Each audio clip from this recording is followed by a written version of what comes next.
Hello, good day. I just thought I'd weigh in on the testimony earlier today with Attorney General Sessions. I am much more convinced that if anyone in that administration had anything to do with colluding with Russia, it was not him. And I'm saying that because he mentioned these 3 plus decades of public service.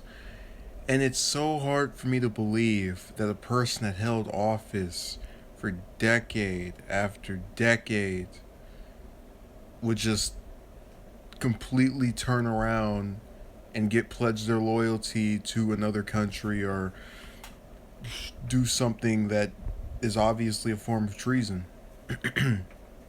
Now, when I say that, I also want individuals to keep in mind Trump, on the other hand, does not have 3 decades of being in public office, of having to worry about what voters think.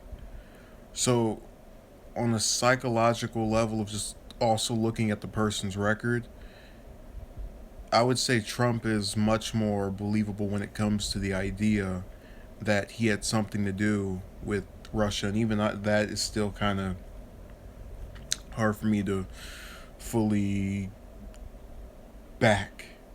There's little things here and there, but I'm not entirely sure.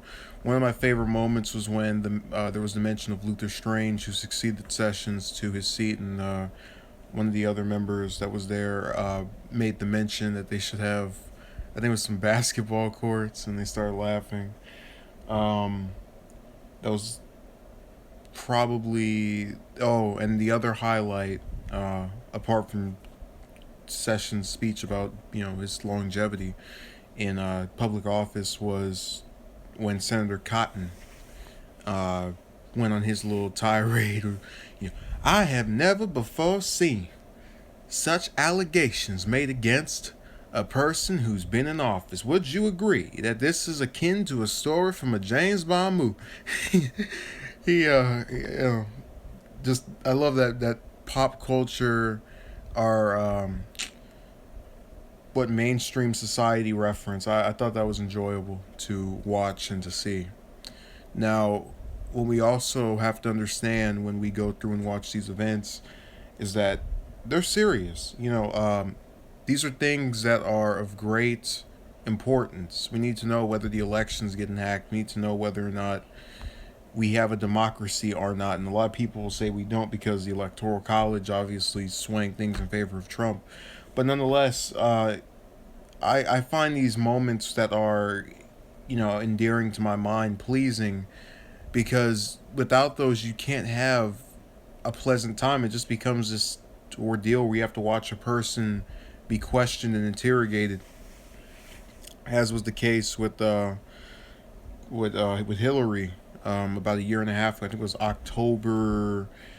And it was I think it was the day after Biden withdrew from the Democratic primary, formally withdrew, October 22nd of 2015, if I'm getting that date right. I know it was right after the thing with Biden happened. So she was grilled for hours upon hours, and there was a moment where she went ha ha and laughed, and uh, that was seen as one of the highlights of it, that she was unfazed. And that's what Sessions appeared to me to be, other than genuinely flabbergasted at the idea that someone who's been there that long would throw it all away for one election or just at all. So thank you for watching. I think he uh, is the least person we need to worry about right now, or rather, is someone that is not a priority when it comes to actually figuring out who's watching and who's not involved with this Russia thing. But if you look at the current, uh, I guess, axis of individuals that we think are involved, Trump, Tillerson, Kushner, I think even Bannon at this point, um, Sessions doesn't have, some back channel allegation, or with Tillerson friends with Putin. And obviously Trump has the business ties that they claim of him. I'm just saying it really is befuddling to me to think a senator from Alabama who's been in office since before I was born. I think the year I was born, he got sworn into office as senator.